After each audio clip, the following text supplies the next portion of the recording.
Hello, কেমন আছো বন্ধুরা? স্টাডি জমজমাটির আরও একটি ইম্পর্টেন্ট সাজেশন রিলেটেড ভিডিওতে তোমাদের সবাইকে স্বাগত। আজকের ভিডিওটা তোমাদের জন্য খুবই ইম্পর্টেন্ট, কারণ আজকে যে প্রশ্নটা নিয়ে আমি আলোচনা করব সেটা তোমাদের 5th semester history DSC A2 পেপারে প্রত্যেক বছরই ঘুরিয়ে ফিরিয়ে আসে। তাই যারা আপকামিং 5th সেমিস্টারের পরীক্ষা দেবে তাদের জন্য আজকের প্রশ্নটি খুবই গুরুত্বপূর্ণ। 5th সেমিস্টারের ইতিহাসের সম্পূর্ণ সাজেশন ইতিমধ্যেই আমি এই চ্যানেলে দিয়ে দিয়েছিলাম। তোমরা যারা ওই ভিডিওটা দেখোনি তারা অবশ্যই এই ভিডিওটার পর ওই ভিডিওটি দেখে নিও। ভিডিওটা শুরু করার আগে নতুন শ্রোতা বন্ধুদের জন্য জানিয়ে রাখি, স্টাডি জমজমাটিতে আমরা তোমাদের যে কোনো কলেজ রিলেটেড আপডেটস, সাজেশন, প্রশ্নপত্রের আলোচনা শুধু নয়, তার সাথে তার সহজ ভাষায় উত্তর তৈরি করে তার ফ্রি পিডিএফ ও নোটস তোমাদের সাথে শেয়ার করে থাকি। তাই বন্ধু, চ্যানেলটিকে অবশ্যই সাবস্ক্রাইব করে রাখো। তাহলে শুরু করা যাক আজকের ভিডিওটা। আজকে যে প্রশ্নটা সহজ ভাষায় উত্তর তৈরি করে নিয়ে চলে এসেছি সেটি হলো, প্রথম বিশ্বযুদ্ধের কারণগুলি লেখো, অথবা প্রথম বিশ্বযুদ্ধ কিভাবে শুরু হয়েছিল এর কারণসমূহ বর্ণনা করো। পরীক্ষায় এই প্রশ্নটি তোমাদের 10 অথবা 20 নাম্বারের আসতে পারে, তবে আমি যে ধরনের উত্তর লিখে দিচ্ছি এই উত্তরটা তোমরা 10 অথবা 20 নাম্বার উভয় ক্ষেত্রেই লিখতে পারবে। উত্তর লেখাটি তোমরা এরকমভাবে শুরু করবে। প্রথমে একটুখানি বর্ণনা দিয়ে দেবে প্রথম বিশ্বযুদ্ধ কিভাবে শুরু হয়েছিল। যেমন আমি এখানে লিখেছি, বিংশ শতাব্দীর ইতিহাসের অন্যতম ভয়াবহ অধ্যায় ছিল প্রথম বিশ্বযুদ্ধ। প্রথম বিশ্বযুদ্ধ, যা 1914 সাল থেকে 1918 সাল পর্যন্ত চলেছিল, যা ইউরোপ এবং বিশ্বের অন্যান্য অংশকে গভীরভাবে প্রভাবিত করেছিল। ইউরোপের শক্তিশালী দেশগুলির মধ্যে দীর্ঘদিন ধরে চলা রাজনৈতিক, সামাজিক এবং অর্থনৈতিক প্রতিদ্বন্দ্বিতার ফলে এই যুদ্ধের সূচনা হয়েছিল। এই যুদ্ধের কারণ বহুমুখী এবং জটিল। যেমন, এরপর তোমরা এরকমভাবে পয়েন্টগুলিকে লিখবে যেরকমভাবে আমি এখানে লেখাচ্ছি। প্রথম পয়েন্ট লিখবে উগ্র জাতীয়তাবাদ। ইউরোপের বিভিন্ন দেশ উগ্র জাতীয়তাবাদী নীতিকে গ্রহণ করে নিজেদের দেশ ও জাতিকে শ্রেষ্ঠ এবং অন্যদেরকে নিকৃষ্ট বলে প্রচার করে। এর ফলে ইউরোপে জাতিবিদ্বেষ প্রবলভাবে বৃদ্ধি পায়। জার্মানরা টিউটন জাতির, ইংরেজরা অ্যাংলো স্যাক্সন জাতির, ফরাসিরা ফরাসি লাতিন জাতির শ্রেষ্ঠত্বের প্রচার করলে যুদ্ধের পরিবেশ শুরু হয়। নেক্সট পয়েন্টে তোমরা লিখবে অতৃপ্ত জাতীয়তাবাদ। 19বিংশ শতাব্দীর শেষ দিকে ইউরোপীয় দেশগুলির মধ্যে ঔপনিবেশিক প্রতিযোগিতা ও পারস্পরিক সন্দেহ বেড়ে যায়। উদাহরণস্বরূপ, জার্মানি 1870 সালে ফ্রান্সের কাছ থেকে আলসাস ও লরেন অঞ্চল দখল করে নেয়, কিন্তু ফ্রান্স এই অঞ্চল পুনরুদ্ধারের জন্য উদ্গ্রীব থাকে, যা উত্তেজনা সৃষ্টি করে। নেক্সট পয়েন্টে লিখবে বলকান জাতীয়তাবাদ। প্রথম বিশ্বযুদ্ধের অন্যতম কারণ ছিল বলকান অঞ্চলের জাতীয়তাবাদী আন্দোলন। বলকান অঞ্চলে অস্ট্রিয়া ও সার্বিয়া ও বুলগেরিয়া এবং অস্ট্রিয়া ও রাশিয়ার মধ্যে সংঘর্ষ শুরু হয়, যা যুদ্ধের পরিস্থিতি তৈরি করে। এরপরে তোমরা লিখবে ঔপনিবেশিক সংঘাত। শিল্প বিপ্লবের ফলে ইউরোপের দেশগুলিতে উৎপাদন বেড়ে যায় এবং নতুন নতুন বাজার ও কাঁচামালের জন্য ঔপনিবেশিক দখলের প্রয়োজন হয়। এই কারণে ইউরোপীয় দেশগুলির মধ্যে ঔপনিবেশিক সংঘাত দেখা দেয়। নেক্সট পয়েন্টটি দেখো, আন্তর্জাতিক সংকট।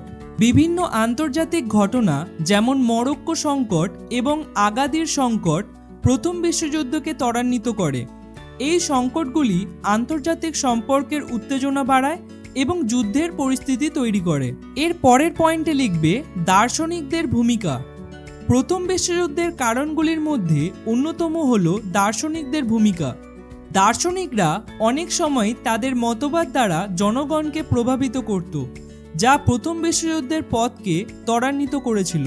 নেক্সট পয়েন্টটি দেখো, সামরিক প্রতিযোগিতা। বিভিন্ন ইউরোপীয় দেশগুলির মধ্যে সামরিক প্রস্তুতি প্রথম বিশ্বযুদ্ধ সংগঠনের পেছনে অন্যতম প্রধান কারণ ছিল। সামরিক বিভাগকে শক্তিশালী করার লক্ষ্যে সামরিক শিক্ষা বাধ্যতামূলক করা হয়। ইউরোপীয় দেশগুলি তাদের সামরিক শক্তি বাড়াতে এবং অন্যান্য দেশগুলিকে ভয় দেখাতে প্রতিযোগিতা করছিল। এই প্রতিযোগিতা যুদ্ধের সম্ভাবনাকে আরও বাড়িয়ে তোলে। একটা জিনিস বলে রাখি, যেহেতু এটা 20 নম্বরের প্রশ্ন অনুযায়ী আমি তৈরি করেছি, তাই একটু বেশি পয়েন্ট দিয়েছি। তোমরা যদি পরীক্ষার এই প্রশ্নটি 10 নম্বরের আসে তাহলে 2-1টি পয়েন্ট স্কিপ করে দিতে পারো। পরবর্তী পয়েন্টে লিখবে স্বাধীনতার আকাঙ্ক্ষা। ইউরোপের বিভিন্ন অঞ্চলে বসবাসকারী জাতিগোষ্ঠীগুলি তাদের নিজস্ব স্বাধীন রাষ্ট্র গঠনের জন্য সংগ্রাম করছিল। উদাহরণস্বরূপ সর্বরা অস্ট্রো-হাঙ্গেরির সাম্রাজ্য থেকে নিজেদের মুক্ত করতে চাইতো। তোমাদের একটা কথা জানিয়ে রাখি, তোমরা হয়তো অনেকে প্রশ্ন মুখস্থ করার দিকে বেশি ধ্যান দাও, কিন্তু আমার মতে তোমরা প্রশ্নটিকে 2-3 বার যদি মন দিয়ে ভালো করে পড়ো তাহলে কি হবে, তোমাদের সেই প্রশ্নটা সম্বন্ধে একটি আইডিয়া মাথায় চলে আসবে। তাহলে কি হবে, তোমরা সেই প্রশ্নটাকে ভালো করে বুঝতে পারবে এবং তারপর যখন তোমরা সেই জিনিসটাকে মুখস্থ করবে তোমাদের অনেক দিন মাথায় থেকে যাবে। এবং পরীক্ষার আগে তোমরা যদি রিভাইজও করো এবং 2-3টে পয়েন্ট যদি ভুলেও যাও তাহলেও তোমরা সেখানে বানিয়ে লেখার সম্ভাবনাটা বেশি পাবে। পরের পয়েন্টটি দেখো। পরের পয়েন্টটি হলো পরস্পর বিরোধী শক্তি জোট। বিংশ শতকের শুরুতে ইউরোপ পরস্পর বিরোধী দুটি শক্তি জোটে বিভক্ত হয়ে যায়। এরপর এখানে 2টি পয়েন্ট লিখবে। প্রথম হচ্ছে ত্রিশক্তি চুক্তি। ফ্রান্সকে নিঃসঙ্গ করে রাখার উদ্দেশ্যে জার্মানির প্রধানমন্ত্রী বিসমার্কের উদ্যোগে জার্মানি, অস্ট্রিয়া ও ইতালির মধ্যে ত্রিশক্তি চুক্তি স্বাক্ষরিত হয়। এরপরে লিখবে ত্রিশক্তি আত্মাত। ত্রিশক্তি জোটের বিরুদ্ধে ইংল্যান্ড, ফ্রান্স ও রাশিয়ার মধ্যে ত্রিশক্তি আত্মাত বা ত্রিশক্তি মৈত্রী গড়ে ওঠে। অর্থাৎ এখান থেকে আমরা দেখতে পাচ্ছি যত শক্তিশালী সমস্ত দেশগুলি ছিল তারা 2টি পার্টে বিভক্ত হয়ে গেছিল। নেক্সট পয়েন্টটি দেখো, সেরাজেভো হত্যাকাণ্ড।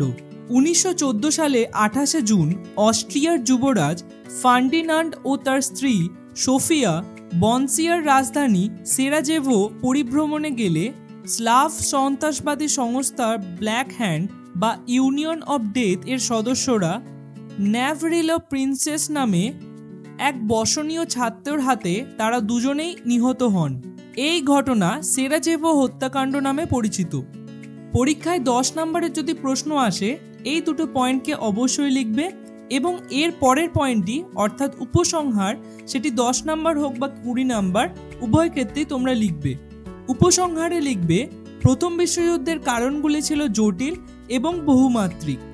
জাতীয়তাবাদ, সাম্রাজ্যবাদ, সামরিক প্রতিযোগিতা, গোপন কূটনীতি এবং বলকান অঞ্চলের অস্থিরতা মিলে এই মহাযুদ্ধের সূচনা করেছিল।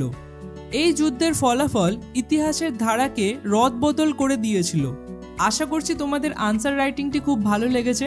ভালো লাগলে অবশ্যই একটি লাইক করে দিও, কারণ এই ভিডিওটা হয়তো 5 মিনিট 10 মিনিটের লাগতে পারে, কিন্তু এই ভিডিও তৈরি করার পেছনে আমাদের সবারই অনেক এফোর্ট আছে। তোমাদের একটি লাইক আমাদের অনেক মোটিভেট করে এই ধরনের আরও নতুন নতুন ভিডিও তৈরি করার জন্য। আজকের প্রশ্ন উত্তরের ফ্রি পিডিএফ পাওয়ার জন্য তোমরা ডেসক্রিপশন বক্সে যাবে অথবা তোমরা কমেন্ট সেকশনে চেক করতে পারো, সেখানে আমি টেলিগ্রাম চ্যানেলের লিঙ্ক দিয়ে দিয়েছি। এছাড়া আমাদের যে হোয়াটসঅ্যাপ চ্যানেল তারও লিঙ্ক আমি সেখানে দিয়ে দিয়েছি, তোমরা কমেন্ট বক্সে বা ডেসক্রিপশন বক্স থেকে সেটি পেয়ে যাবে। টেলিগ্রাম চ্যানেলে যেহেতু পিডিএফ আপলোড করার অপশান আছে, তো আমি টেলিগ্রাম চ্যানেলেই পিডিএফ সাধারণত আপলোড করে থাকি। তোমরা সেখান থেকে গিয়ে আজকের ক্লাসের ফ্রি পিডিএফ পেয়ে যাবে এবং এখানে ক্লিক করে আমাদের চ্যানেলে ছাড়া সম্পূর্ণ হিস্ট্রি সাজেশনটি তোমরা দেখে নিতে পারবে। তাহলে দেখা হচ্ছে পরের কোনো একটি ইন্টারেস্টিং ভিডিওতে। ততক্ষণের জন্য বাই বাই।